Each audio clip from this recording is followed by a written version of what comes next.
তাশাহুদে আমাদের আঙ্গুল নাড়ানোর নিয়ম সম্পর্কে ইবনে বাজ রাহিমাহুল্লাহ তিনি দুটো কথা বলেছেন। এক নম্বর হচ্ছে রাসূলুল্লাহ সাল্লাল্লাহু আলাইহি ওয়াসাল্লাম কানা ইউশিরু বিস-সাব্বাবাতি আ মিন আউয়ালি সলাতি মিন আউয়ালি তাশাহুদি ইলা আখিরিহি। রাসূলুল্লাহ সাল্লাল্লাহু আলাইহি ওয়াসাল্লাম তিনি এই তাশাহুদে তিনি তার এই যে আঙ্গুলটি এভাবে তিনি একেবারে এরকম সোজা করে না, এরকম একটু হালকা বাঁকা করে তিনি একেবারে আপনার তাশাহুদের শুরু থেকে তাশাহুদ শেষ পর্যন্ত অর্থাৎ সালাম ফেরানোর আগ পর্যন্ত এভাবে রাখতেন। এটি রাসূলুল্লাহ সাল্লাল্লাহু আলাইহি ওয়াসাল্লাম করেছেন। অতএব এটি একটি বিধান। এবং ২ নম্বর বিধান হচ্ছে রাসূলুল্লাহ সাল্লাল্লাহু আলাইহি ওয়াসাল্লাম তিনি মাঝে, মাঝেই আঙ্গুলটি নাড়াতেন।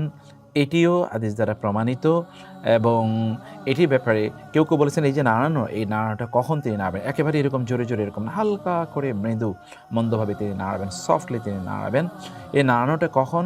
কেউ বলেছেন যেই জায়গাগুলোতে আল্লাহ আসে, যেমন ইমাম আহমদ ইবনে হাম্বল তিনি বলছেন যেখানে আল্লাহ আছে বা তার মাযহাব অনুসারে যেখানে আল্লাহ আছে, যেমন আল্লাহুম্মা সাল্লি আলা, আল্লাহুম্মা বারিক আলা, আল্লাহুম্মা ইন্নী যালামতু, এই জায়গাগুলো যেখানে আল্লাহ আছে সেখানে, অথবা আশহাদু আল্লা ইলাহা ইল্লাল্লাহ, এই যে আল্লাহ আছে যেখানে সেখানে একটু এরকমভাবে নাড়াবে, এরকম একটি কথাও আছে। আর ৩ নম্বর যেটি তা হলো যে যেখানে আমরা দোয়া করি, দোয়ার জায়গাগুলোতে এটি আমরা করব।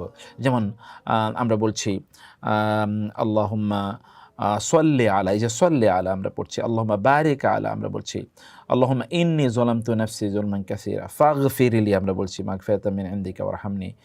এরপরে আমরা বলছি আল্লাহুম্মা ইন্নী আউযু বিকা মিন আযাবিল কবর। এই যে আমরা দোয়া যে জায়গাগুলোতে করছি এই জায়গাগুলোতে আঙ্গুলটি এরকম নাড়ানো যাবে।